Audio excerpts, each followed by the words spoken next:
मला काही फरक पडला आयुष्यात?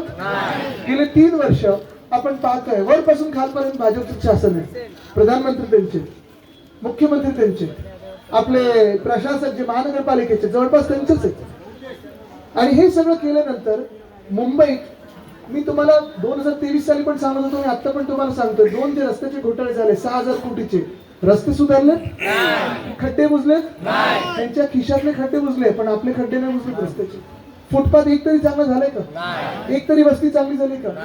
आपल्या 25 वर्षाच्या काळात जसं आपण कचरा उचलायचो, 10,000 मेट्रिक टन कचरा प्रतिदिन आपण उचलायचो, आता ढिगारे पण एकदा दिसायला लागलेले आहेत. नाल्याची सफाई होत नाहीये, जिथे पाणी तुंबायचं नाही तिथे पाणी तुंबायला लागलेलं आहे. इथे बीएसटी किती लोक वापरतात? सगळेच वापरतात. आता तुम्ही मला सांगा, गेल्या 3 वर्षामध्ये भाडी तशीच राहिली की वाढली? तिप्पट झाले, तिप्पट. 60 रुपये झालेले. परवडतं तुम्हाला? आणि भाडं वाढून तरी सेवा चांगली झाली का? किती वेटिंग आहे? बसमध्ये एसी चालू नाहीये. बस स्टॉपला किती वेळ थांबता तुम्ही? 1 तास. आणि आपल्या काळात आपण 3337 बसेस तर होत्याच, त्याच्यावर जास्ती आपण 10,000 इलेक्ट्रिक बस आणणार होतो. पण हे सगळं आपल्याला चित्र बदलायचं आहे.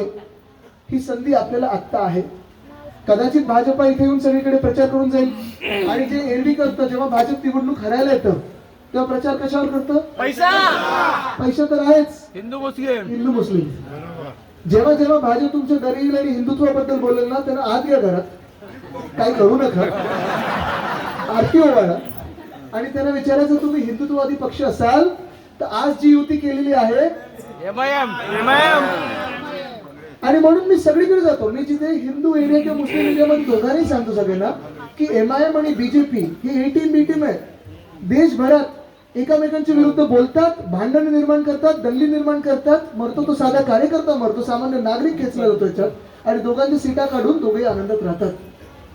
परत जर भाजपवाल्याने हिंदुत्वाचा शब्द काढला तर त्यांना घरी घ्या, काही करू नका, ओवाळा, आरती करा, आणि त्यांना विचारा ज्या कारणामुळे तुम्ही आम्हाला बदनाम करत होता, पालघर साधू हत्याकांड, पूर्ण त्याच्यात आपण त्या गावाला अटक केली होती, झाल्या, पण त्याच्यातला प्राईम अक्यूज्ड, प्रमुख आरोपी तुम्ही तुमच्या पक्षात का घेतलात? आणि मग आम्हाला हिंदुत्वाबद्दल सांगा. आणि हेच मी सांगतोय, इथे आपल्यामध्ये वाद निर्माण करतात. इथे जे आपल्या मुंबईमध्ये कधी जे वाद नव्हते, हिंदू मुस्लिम वाद नव्हते, जातीचे वाद नव्हते, कधी काही सामाजिक दूरी नव्हती, ती निर्माण करून भाजप आपल्यामधून मतं काढण्याचा प्रयत्न करणार. त्याला तुम्ही एकच सांगा, मुद्द्याचं बोला. 12 वर्ष प्रधानमंत्री कोणाचे आहेत? 12 वर्ष मुख्यमंत्री कोणाचे आहेत? हा, वरपासून खालपर्यंत शासन कोणाचं आहे? आणि मग हिंदू खत्री में कसं? मग भाजपचा उपयोग काय? त्याच्या आधी आपण बरे होतो. आणि म्हणून परत मी तर सांगतो, मुद्द्याचं बोला. आम्हाला गटर वॉटर मीटरचं सांगा, आम्हाला शहराला तुम्ही काय दिलं सांगा. जे शहर आमचं मुंबई तुम्ही लुटताय ना, त्याच्याबद्दल बोला, मग पुढचं बोलण्याची हिंमत करा. पण छोटं कोणा बोलायचं, रेटून बोलायचं. काल मी मुख्यमंत्र्यांचं भाषण तसं ऐकू शकतच नाही. खूप आवाज करतात, खूप आरडाओरडा करतात. पण त्यांनी काल काय सांगितलं माहिती का? आता महापालिका जिंकल्यानंतर आम्ही बांगलादेशाला काढणार.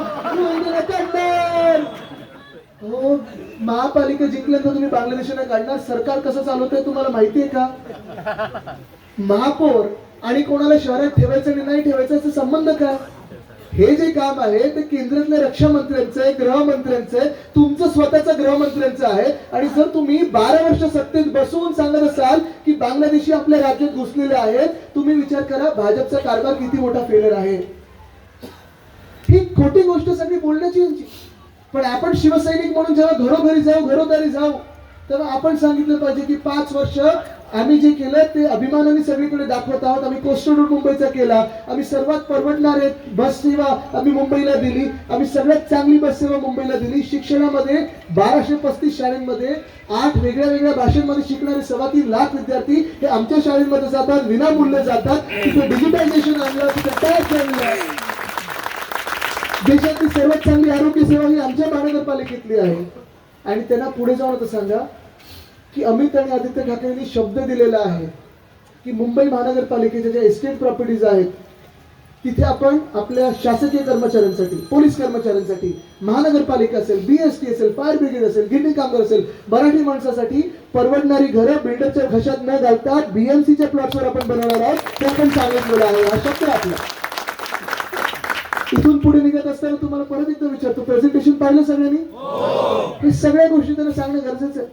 कारण मशालीला मतदान करूनच आपल्याला पुन्हा एकदा परवडणाऱ्या BST मिळणार आहेत. आपण भाडेवाढ रद्द करून 5, 10, 15 आणि 20 मध्ये आपण भाडे आणणार आहोत.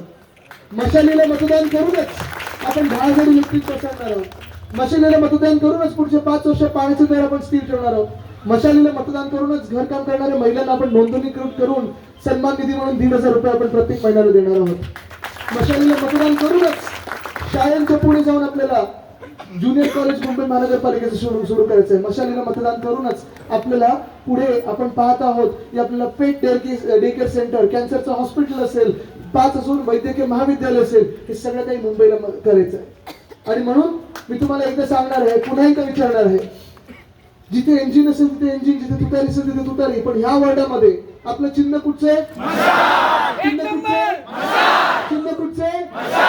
सगळ्या ज्या गोष्टी मी तुम्हाला सांगितल्या आता तुम्ही सांगणार आहे पुढे जाऊन.